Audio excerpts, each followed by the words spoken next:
What's up, gamers? Welcome back to 180 MTG. My name is Ryan Overturf, and today begins my first look at Avatar: The Last Airbender. This is going to be my Cube Early Impressions episode, or episodes for that set, rather.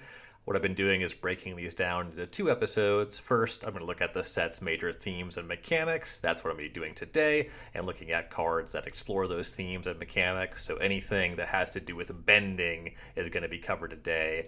Allies, shrines, lessons. I'm going to do that stuff today as well. And then next week is going to be more individual cards and the set's broader impact on Cube without using new mechanics or leaning into the set's themes.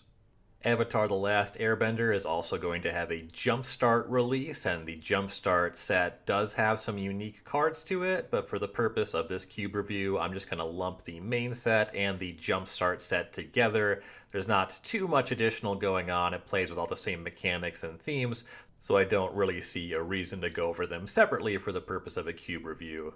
And before I dive in today, I do also just want to touch on something. I don't know how much I've said this on 180 MTG to this point, but just regarding my own Cube philosophy, my own curation, and an aspect that is going to be true of my set reviews. I don't spend a lot of time looking at new cards that are 3 or more colors. There's a decent clip of legendary creatures and 3+ color cards in the set. There's a 4-color Aang. And when it comes to 3 and more color cards, in general, you don't see a lot of them in my cubes, and it tends to be the case that if you want 3 and more color cards, they're going to be really specific to your environment. In general, cards that are that many colors are kind of restrictive. They kind of force you to play in the 4 and 5 color space, and only so many cubes do that, so I don't spend a lot of time with those. And kind of the selling point, the biggest point for me, and why I don't look at them too much abstractly, is that when you want a card that's 3 or more colors, it will not take you a lot of time to narrow down what you're looking for. If you want to do a Scryfall search for every teamer card, every card that is blue, red, and green, there's still a good amount less than 100 total cards that are the full teamer color identity. So when you decide you want a 3-color card, it takes a lot less time on Scryfall to do that, to figure out which card you want relative to any mono or 2-color card. So I don't see much reason to spend time with 3 or more color cards during preview season for those reasons, and so I will not be talking about any 3 or more color cards during this Cube review. That all said, let's go ahead and dive into what's going on for themes and mechanics in Avatar. The first that I want to discuss is going to be Allies Matter. Allies is a creature type first supported in original Zendikar and has been a theme for that plane as we have returned to Zendikar a couple times since then. Tends to be the case for allies that they offer some boon. Either an ally will trigger and get some benefit when additional allies enter the battlefield, or they will provide some benefit or boon to you or your other allies, just counting the number of allies you control. So stuff in the Lord space there. And we see allies implemented very similarly in Avatar to Zendikar. This is a creature type that there is easily enough support for if you want to do allies as a meaningful creature type in your cube. Of course, you'll be pulling a lot from Zendikar, and there's some good options here in the Avatar set as well, both in those categories of self-pumping allies, allies that pump your entire squad, and just some creature types that happen to be allies. There's not really a reason, I think, to dive too much into the ally typal thing for individual cards, because you're going to be spending a lot of time looking at all of the allies if you are actively curating that. But I do want to talk about a couple of cards with ally matter that can play a little bit more broadly. The first is going to be Suki, Courageous Rescuer. Suki is a 2/4 for 3 for 1 white, a legendary human warrior ally, gives other creatures you control +1/+0, and whenever another permanent you control leaves the battlefield during your turn, create a 1/1 white ally creature token. This ability triggers only once a turn. So it only triggers once a turn, only triggers on your turn, but it does trigger for any permanent you control leaving. So there's a couple of generic abilities here. You always give your other creatures +1/+0, and you get to make a 1/1 ally token whenever any permanent leaves the battlefield on your turn. So you can just kind of put this in any white deck. If you have fetch lands in your cube, you'll get a little bit of value there. If you have a go wide theme, you get a little bit of an anthem here on a 2/4. And if you have a sacrifice theme, you get a little bit of fodder there anytime you sacrifice something. The first time you do that in your turn, you'll get an ally for your trouble. It's not the strongest thing, but it's worth calling out because if you have kind of a modest sacrifice theme, there's certainly a long list of 3-mana creatures that you could choose to include in your cube. But this one is worth considering, I think, just because an Anthem is something that you can kind of marry a go wide kind of a token theme and a sacrifice theme. So this card, I can easily see this seeing play in a lot of environments. It's maybe not necessarily the most appealing one, but it's one that might speak to you. I think especially because you can, for example, sacrifice a clue or a food to make an ally once per turn on your side. So this card could really play in a lot of different spaces, so it's worth talking about. Next up is United Front. This is a sorcery for white, white X. Create X 1/1 white ally creature tokens, then put a +1/+1 counter on each creature you control. So notably, makes a bunch of tokens, puts counters on the tokens it makes, and also puts counters on the creatures you already controlled. So this is a strong option for any kind of token deck. It also gives you +1/+1 counters, so it can play with those kinds of themes. This is worth calling out. This is going to be a hugely powerful card for any cube that is exploring allies as a theme, getting a ton of allies immediately, pumping your team. This could even be the kind of thing that ends up being too strong if you're in that niche of a space, but anyway. The rate here makes this a card worth knowing about. This is clearly not on the level of a card like Fourth Year Lingus, that one giving you the monarchy and giving your tokens haste, that one being a huge vintage cube card. But if you're more in the legacy cube space, I think the power level here, certainly if you're a cube that has a lot of gameplay around creatures and you have sweepers to help contain the creatures, this is both a really powerful way to make a final push. The aggressive deck is going to be really happy to have this as a curve topper, and then it's also useful for resetting after a sweeper. You can just make a ton of decent bodies on its own with nothing else going on, and it also just pumps the existing creatures that you control. So this is one to pay attention to. It doesn't really fit into any of my designs, but this is the kind of generically useful cube card that I think fits a lot of white columns and a lot of cubes. And the last ally that I want to talk about is Great Divide Guide. This one being a 2-mana 2/3 for 1 and a green. It is a human scout ally that reads each land an ally you control has tap, add 1 mana of any color. Now, I've been playing for a long time. I vividly remember a card called Joiner Adept being printed in the set 5th Dawn, which is a 2-mana 2/1 that gives all of your lands the ability to tap for 1 mana of any color. We've come a long way on that front. We've had multiple cards printed that just give all your lands every basic land type. Most recently, Dryad of the Elysian Grove being a 2/4 that does that with some extra text as well. So I understand that Joiner Adept is long since phased out. But because I had that memory, I did miss the fact that Great Divide Guide can just itself tap for mana the first time that I read it. 2-mana 2/3 mana dork, fixes all of your mana, makes it so all your lands can tap for 1 mana of any color, and then if you do have any other allies, you can just make an absurd amount of mana. I think this is one that if you do have an ally theme, this is a card that you would really only want at kind of the highest power level for doing an ally theme. 2-mana 2/3 can brawl. This card can block, this card can attack. Jumping you from 2 to 4 is a big deal, and not every removal spell kills it. I don't think this is like an immediate vintage cube staple, but I think this card can definitely hang just as a generic card in a legacy cube. It has a really high floor, being a 2-mana 2/3 mana dork that just generally fixes your mana. You'll be able to cast all of your spells if you have enough lands to cast them when you control Great Divide Guide. And the ceiling, if you do explore that ally space, this card can just kind of go bonkers. I don't really have a good mental inventory of all of the nicest 1 and 2 mana allies. I think mostly that's going to matter in cubes that are explicitly pushing an ally theme. So the ceiling is very high, but more importantly, the floor on this card. This is just a strong card in most any cube if you want to go down this road. It fixes and accelerates your mana. 2-mana 2/3 is a solid rate. It's got good types, and Great Divide Guide is definitely a standout towards the highest power level among cards in Avatar: Last Airbender. Next, I want to talk about shrines. Shrine is an enchantment subtype first introduced in Champions of Kamigawa. Every time we see shrines, there is at least a 5-card cycle, one for every color, and then there's also some multicolor shrines or some stuff that plays in the shrine space.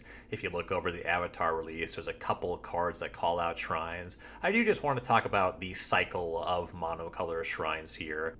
Every time we get a cycle of shrines, they all have some kind of ability that cares in some way about the total number of shrines you control, and this new cycle is no different. The way that these ones work is when they enter, they do something for the amount of shrines that you have, and then they also do that thing an additional time every time a shrine enters for you.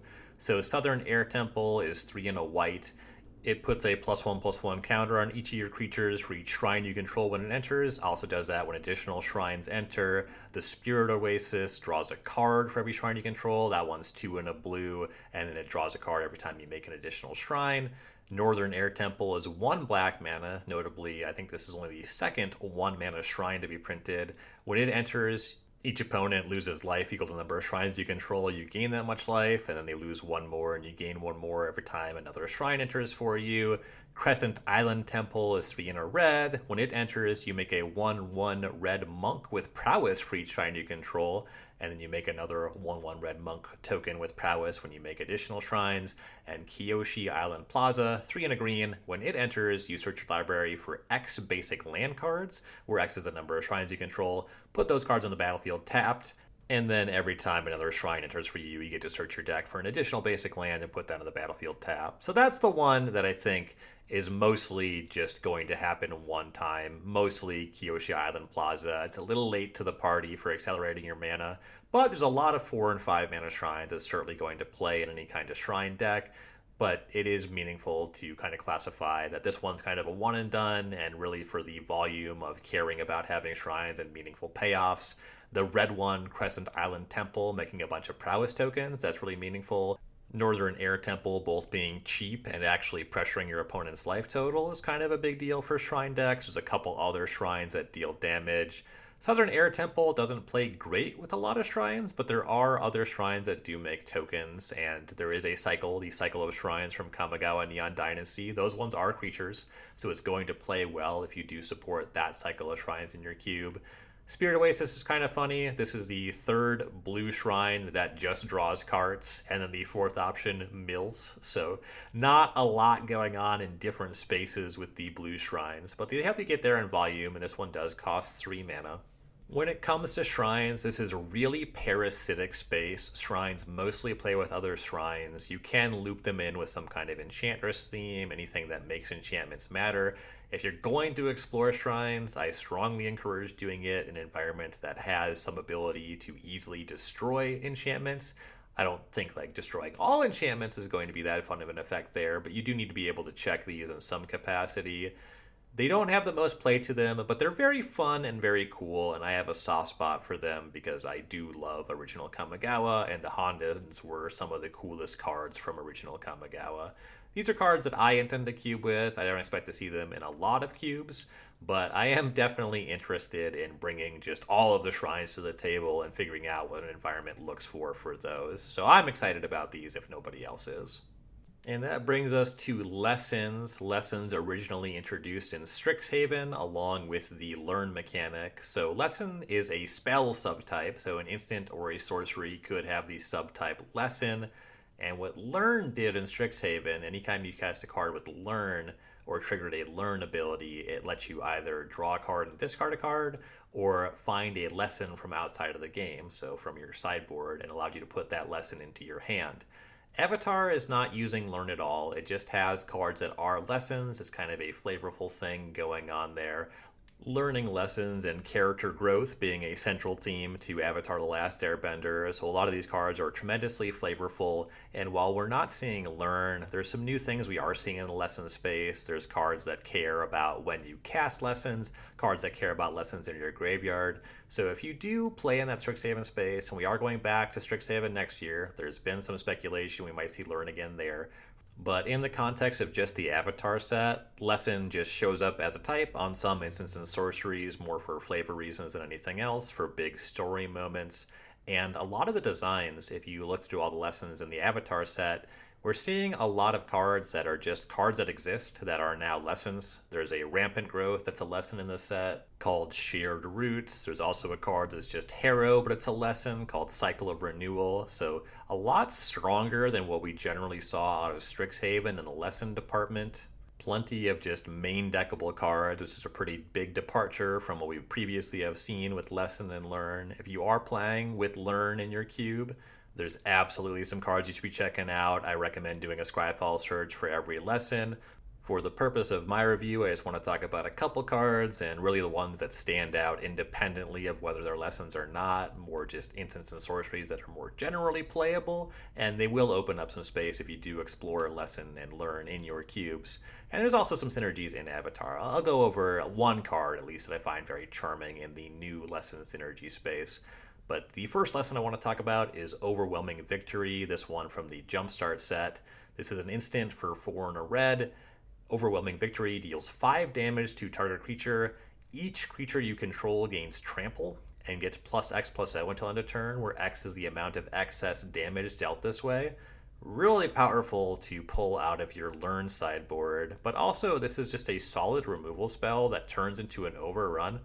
If you have a creature environment where a player is likely to control a 1/1 token and players are going wide, this is a really powerful, kind of a standout in the overrun department that can also answer some really messy creatures. If your cube has, for example, Shield of the Apocalypse, that can be a really strong creature that's a lot of pressure on a red deck to be able to answer. So giving 5 mana answers to that and having this effect that can be really dramatic and game ending, that can be a cool one to have around. A lot of red space when you're curating red, when you get up to 5 mana effects, you're largely going to be looking at planeswalkers and creatures. But this is a really cool, unique effect, kind of the hybridization here between removal spell and overrun effect. I do think that this card has a lot of play, and I would be happy to see it definitely in a lot of 540 card cubes, if nothing else. Another of the standout lessons is going to be Redirect Lightning. This one getting a lot of attention in the CDH department, but it's worth talking about for Cube. 1 red mana instant as an additional cost to cast the spell, pay 5 life or 2 generic mana. Change the target of target spell or ability with a single target. It will often be worth either paying that extra mana tax or just paying the 5 life to get in an efficient spell here to redirect some kind of removal spell. You can actually use Redirect Lightning to win a counter war. When you change the target of a counter spell with a spell, you can make that counter spell target the spell that's changing the target.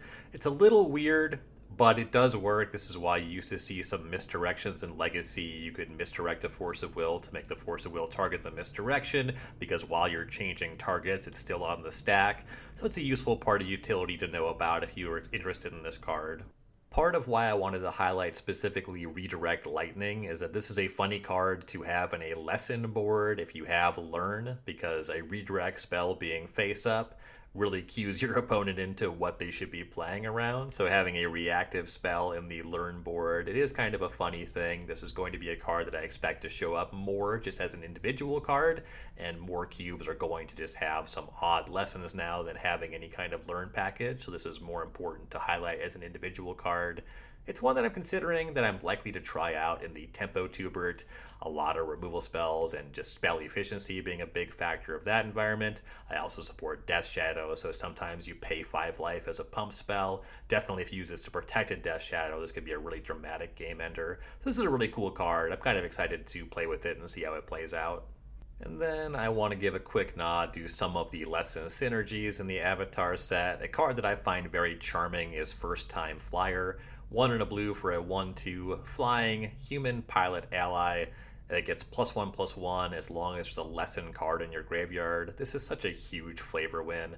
First time flying, it's just a 1/2, but if it's taken flying lessons, if there's a lesson in your graveyard, it's better at flying, it's a 2/3. There's a number of cards in this space. This is one of the most modest ones. I picked it out because the flavor is so charming.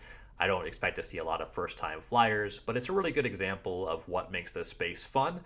And if you're interested in exploring using lessons as a meaningful card type, this is not the card that's necessarily going to draw you in that direction, but there is some space to explore there. I do just want to acknowledge that. There's some cool stuff to do with lessons in the Avatar set.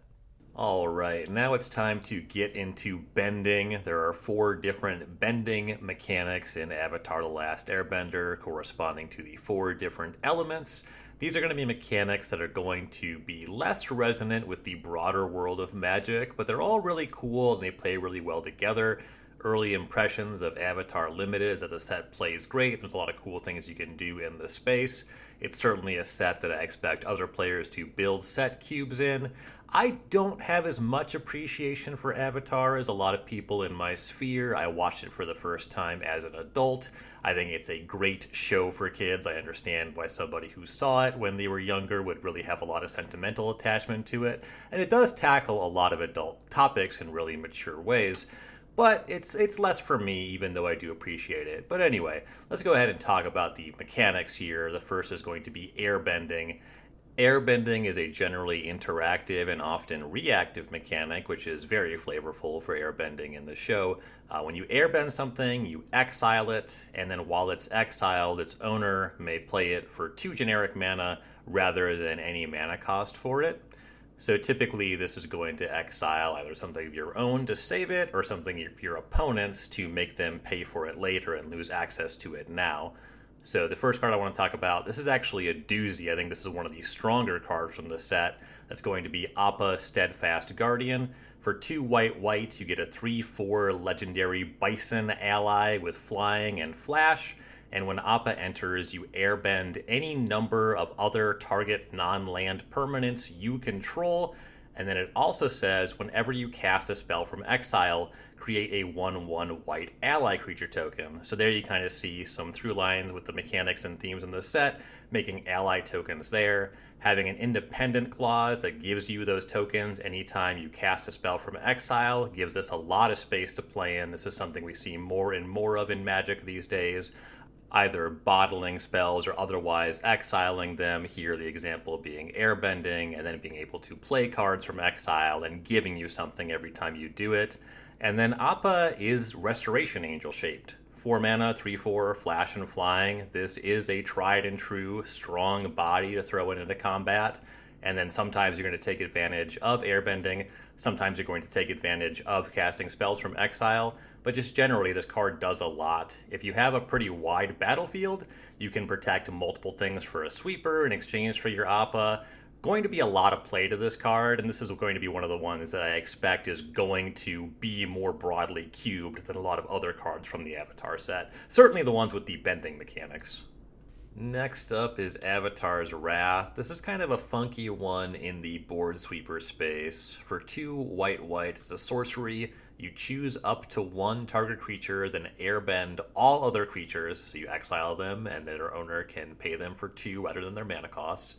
And then until your next turn, your opponents can't cast spells from anywhere other than their hands. So every airbent creature, your opponent will not be able to put those back onto the battlefield on the following turn. So you kind of get a turn of reprieve there, which is pretty nice when it comes to Wrath of God games. Often when Wrath of God underperforms, it's when your opponent can immediately set up again.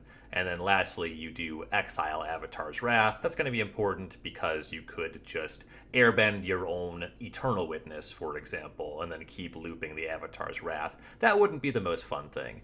But back to that Wrath of God comparison, it's important to note that Avatar's Wrath does not generally play at least as strongly in the same decks or necessarily environments as Wrath of God.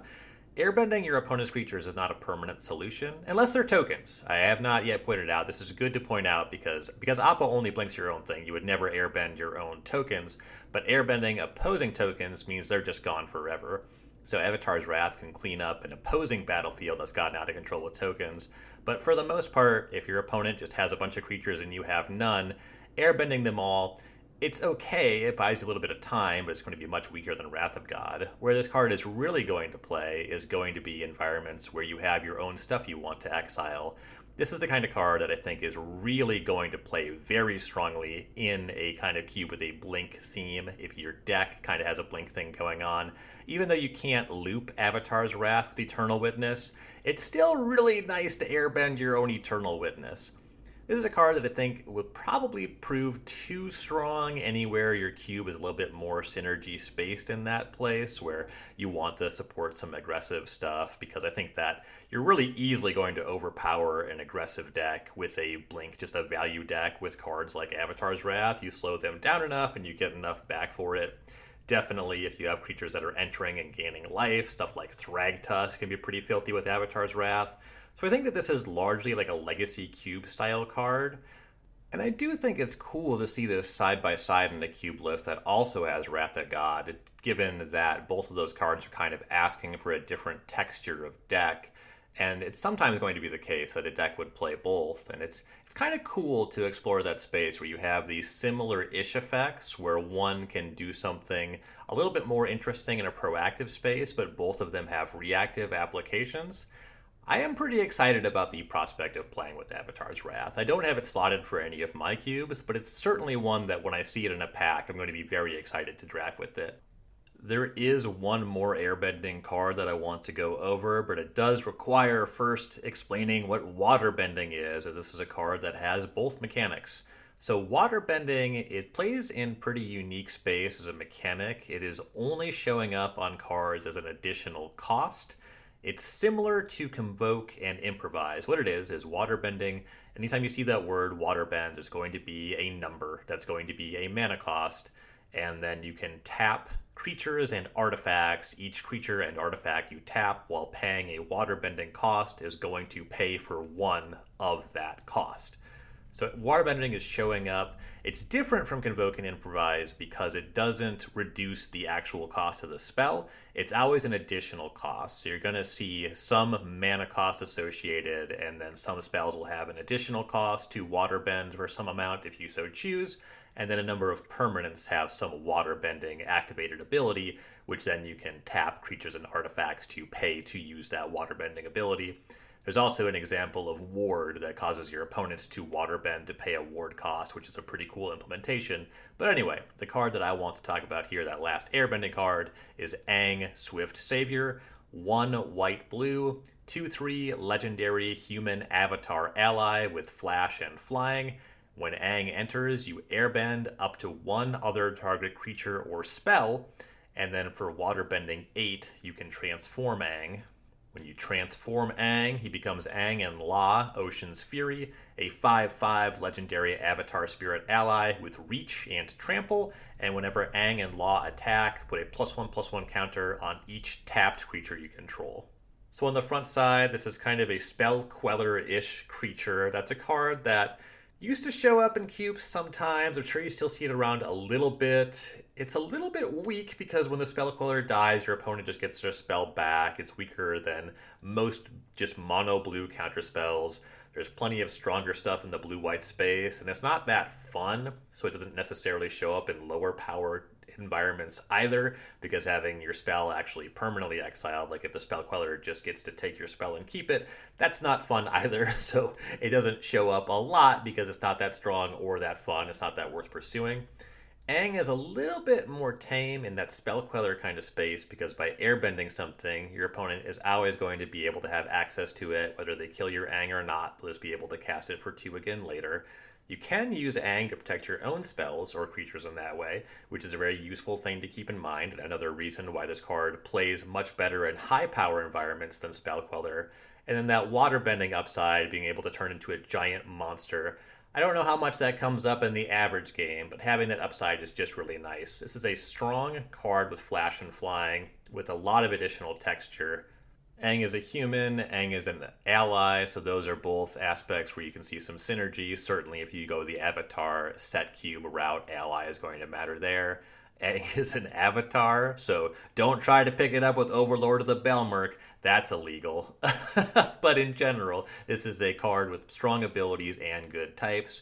One that I think plays really well in higher power environments with more of a creature focus. And again, I do think it's important to point out that being able to airbend your own things makes this play really well in a blink space. And then if you blink Aang, you can use it to keep airbending your opponent's things if you have some kind of repeatable or even one-time blink effect that comes up in a really opportune spot.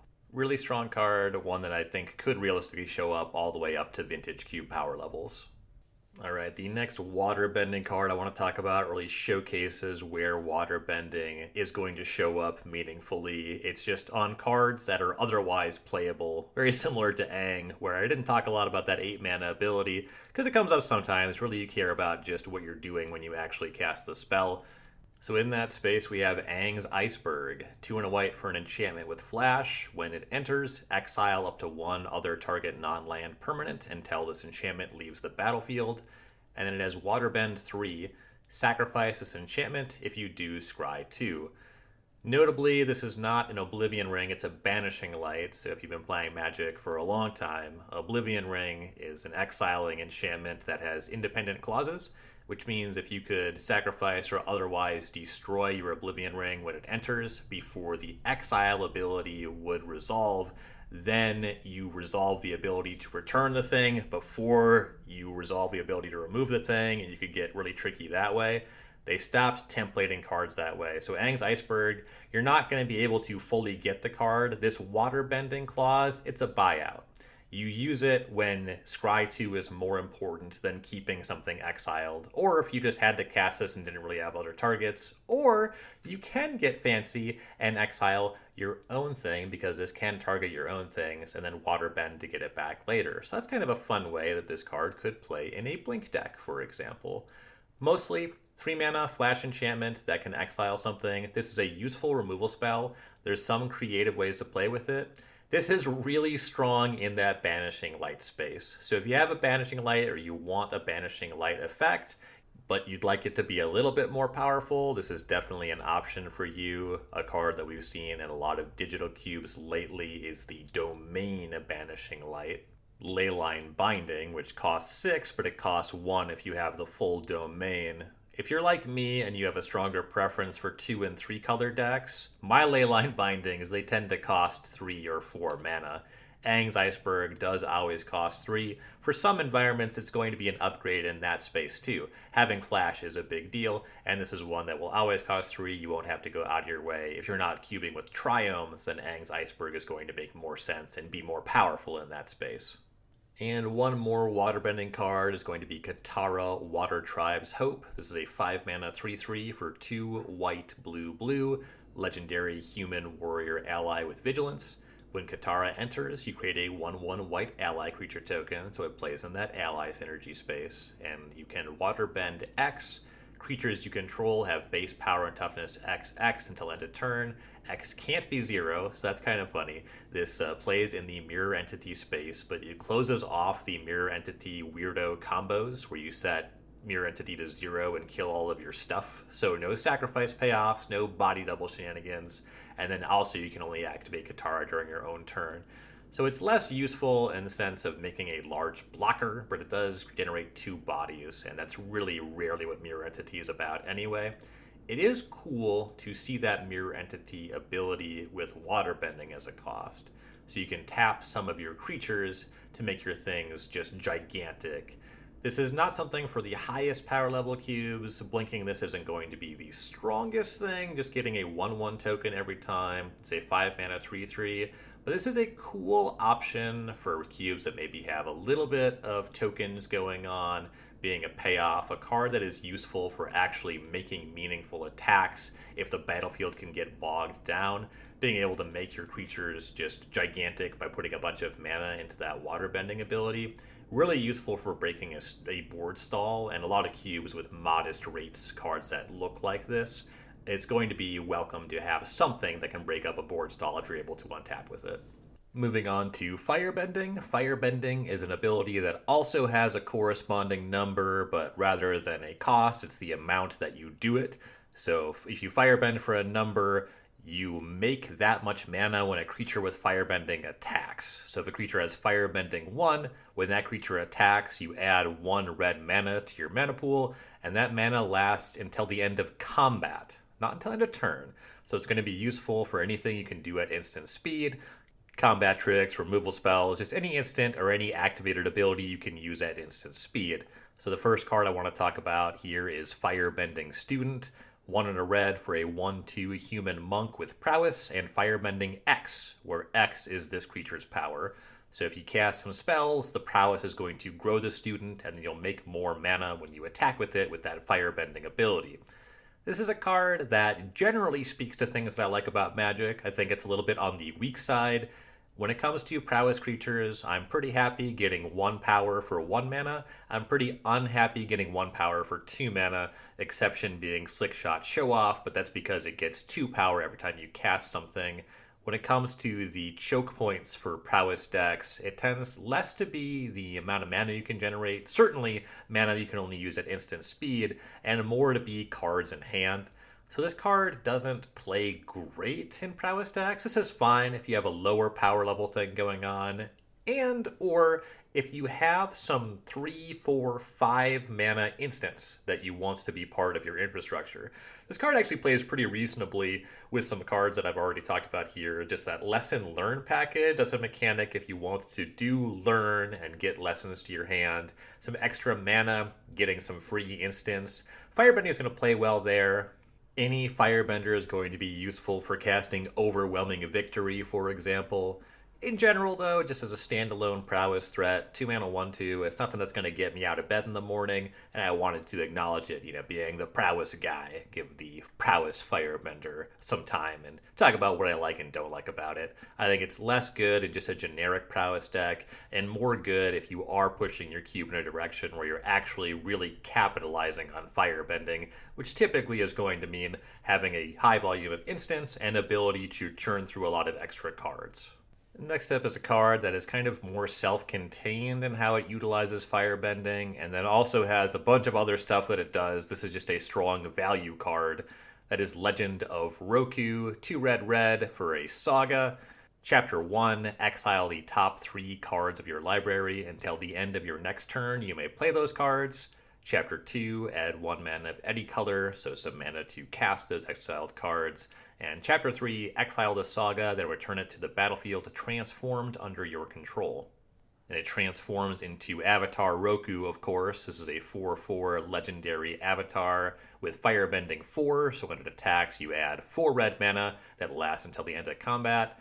And then it has an 8 mana ability. For 8, you can create a 4/4 red dragon creature token with flying and Firebending 4. So the token gets Firebending too. So the example of Firebending here, once you get to Roku, it's 4 mana you can put towards that 8 mana ability, and then it just scales in a big way. That combination there, the 8 mana ability and making the Firebending dragon, that's more of a commander thing than a 2-player cube thing, but it's a cool example of how a Firebending ability can be utilized, just having that all in the same card, and also making you work for it a little bit. But you're not working that hard. This is just a really strong Saga. This is a nice value card, very similar to Showdown of the Scalds. That's a Boros card that shows up in a lot of the digital powered cubes and is reasonable at lower power levels as well. This one being a mono red card, you see 3 cards instead of 5, and instead of that +1/+1 counter ability, you get that mana that can help you, maybe if you have a higher mana curve, to pay for the 3 cards that you exile. It is important when you have these kind of bottling effects to be able to cast everything. So the synergy between Chapter 1 and 2, that is useful, and then always giving you a creature at the end of it. This is a nice card. If your cube skews a little bit more mid-range, this is going to be a useful tool for red decks. The Legend of Roku gives you a lot of cardboard for a lower power level environment, so I really wouldn't be entertaining it at lower power levels. I think it's not quite up to snuff. It's not for the caliber of a 360 card vintage cube, but it's a fine one and one that could be part of a winning recipe in 540 card vintage cubes. And one last Firebending card. This one comes from Jumpstart. It is Fire Nation Occupation. Say that 5 times fast. Fire Nation Occupation is 2 and a black for an enchantment. When this enchantment enters, create a 2/2 red soldier creature token with Firebending 1. And whenever you cast a spell during an opponent's turn, create a 2/2 red soldier creature token with Firebending 1.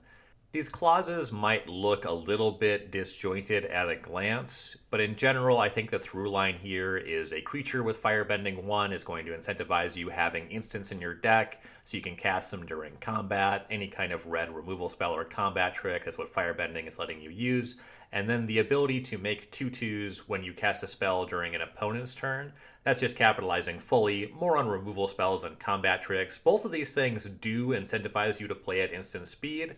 For the most part, this is a card that I think is going to play really well anytime you are in an instant speed spells matter kind of space. And I think that this is actually a really high power level card. When I think of cards I want to pair it with, I think of things like Mystical Teachings, but I actually think Fire Nation Occupation is more of like a Legacy Cube caliber card, where making a 2/2 every time you cast an instant, if your deck has like Opt, Consider, Counterspell, Lightning Bolt, it's really easy to just make like 2 or 3 tokens on your opponent's turn, and that is so much value for a 3-mana card, and it always gives you the 2/2 up front. This is one that it's hard for me to define because I think it's kind of charming. I think it's not on the level of like a vintage cube, but I do think it's too powerful for most cubes. I think it ends up being really specific with how high power level it is without being totally broken. I think it's one that's worth trying if you're trying to push a spell matter theme. I would not be surprised if this ends up being too strong for a cube of a modest power level, and I also wouldn't be surprised if this card plays really well in a higher power legacy cube. It's honestly a bit surprising to me that this ability doesn't trigger the first spell you cast during an opponent's turn, or have that clause that says this ability only triggers once per turn. I guess it's maybe just more geared towards Commander in that way, but because of that lack of restriction, I think it does get a little bit difficult and a lot more specific to find an appropriate home for this card. And last but certainly not least, we have Earthbending. Earthbending, another mechanic that's going to have some number threshold. To Earthbend, you target a land you control. That land becomes a 0/0 creature with haste. That's still a land. Put a +1/+1 counter on it equal to the Earthbending threshold. So anything that Earthbends 1 gets a 1/1 counter. If it Earthbends 3, for example, you'd put 3 +1/+1 counters on the land. You don't target 3 lands, you just make 1 larger. And then when that land dies or is exiled, return it to the battlefield tapped. So similar to Awaken from Battle for Zendikar, and the fact that you can just stack multiple instances of Earthbending multiple times onto the same land and make that land gigantic is going to be where I see Earthbending really shining in like a set cube, or if you want to do a little bit of Earthbending, it does make sense to have more cards that Earthbend just because of the way that they play. It gives it a little bit more going on rather than just animating one land. Magic players love modality, and more Earthbending does give you more options as a player. And then that clause where if the land dies or is exiled, if it generally leaves the battlefield, the land will then re-enter the battlefield tapped. That makes it so it's a lot less risky to Earthbend than it was to Awaken. You have some insulation there. For that reason, a lot of the Earthbending cards are a little bit more modest. They're not making giant lands for a very low mana value, but there are some cool things and certainly some powerful things happening here. The one that I want to highlight for sure is Badger Mole Cub.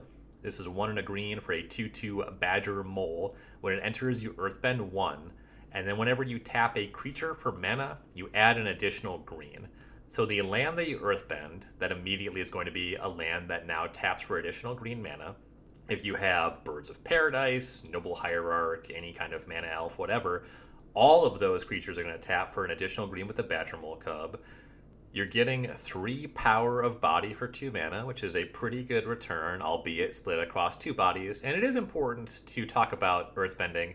When you animate a land, if you're using it for mana, you're not capitalizing on the creature, so it's not fully accurate to say you're getting a 3/3 here. You're kind of choosing to use the mana or getting the creature, but any kind of go-wide strategy is often going to benefit from turning lands into creatures, and if you're making use out of that extra mana, you're probably not too miffed about it not being able to use the 1/1 body in combat. This is one that I think is going to play really well, just generally anywhere where you have a lot of mana elves or you're trying to get up to 5, 6, 7, 8 mana. Badger Mole Cub is going to be a great tool for ramp. It's one that I wouldn't necessarily miss. I don't think it's like an immediate vintage cube staple, but it's also one that plays really well with a lot of the highest power green cards. Going to be a little bit too much mana acceleration for lower power environments. It's always something that I'm pretty watchful of. If you're able to just get way ahead on mana, if your cube has any ability to draw extra cards, having extra mana is really the easiest way to run away with games, just by generating extra value. More mana, more cards, more game wins. Pretty basic equation there. So this is one that's mostly going to be for like legacy cubes, vintage cubes, but it has some pretty sweet applications for both. And then the other Earthbender I want to highlight is Beifong's Bounty Hunters. This is 2 black-green for a 4/4 human mercenary.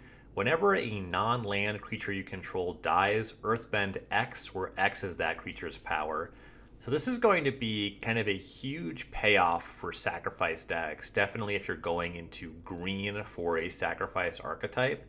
You pair this with a sacrifice outlet. Now whatever creature you sacrifice, you get to turn your lands into creatures with power and toughness. Because you can earthbend multiple times onto the same land, you can take a bunch of smaller creatures. Certainly if you have stickier creatures like Gravecrawler that you can recast, you can convert every sacrifice of that into making a land larger and larger and end up with this giant land, or just go really wide on your battlefield, making all your lands into creatures. And then on the topic of sticky creatures, Beifong's Bounty Hunters is bananas with Bloodghast. If you have any sacrifice outlet, you control Beifong's Bounty Hunters, you sacrifice Bloodghast, you have a non-land creature you control dying, so you get to Earthbend. You make a land into a 2/2. You sacrifice that land. Because you Earthbent it, that land will now return to the battlefield. That's going to trigger your Bloodghast to return from the graveyard to the battlefield. Rinse and repeat. You can keep sacrificing the Bloodghast and then the land, and you get to keep sacrificing, so you get the ability to sacrifice infinite things. If you have just a generic sacrifice outlet, just something that gives you no real value, add a Blood Artist, it can just win the game on its own. If your sacrifice outlet is Carrion Feeder, your Carrion Feeder gets arbitrarily large. If you're into Altar of Dementia, you get to mill your opponent for their entire deck. Phyrexian Altar could make you infinite mana. You can fill in the rest from there. This is something that maybe if you're at a higher power cube, you have a sacrifice theme, you weren't considering this, maybe that combo potential is what pushes it over, and now you do want to put Beifong's Bounty Hunters into your cube, even though you weren't considering it before. Maybe you're at a lower power cube, and even a 4-card combo that goes infinite is not something that you want in your environment. Whatever your preferences are, I do think that Beifong's Bounty Hunters is a standout for Golgari cards that play in a sacrifice space, and it's certainly one to consider if that is space that you enjoy playing in. And that's going to be a wrap on part 1 of my cube review for Avatar: The Last Airbender. That's all the mechanics and themes. If you like what's going on with all these themes, these all go pretty deep into the set. And like I've been saying, I do think that Avatar is a set that lends itself quite well to building a set cube. Certainly if you are a fan of the source material, I'm sure that there's a lot of players that are very happy to be exploring that space. And next week I'll be back talking about more individual cards that don't touch on these mechanics and themes, and how this set fits more into the broader world of Magic. Thank you so much for listening, for liking, commenting, sharing, subscribing, reviewing, all that jazz, whatever you do to support the podcast. And I will be back next week talking more Cube. Later, gamers.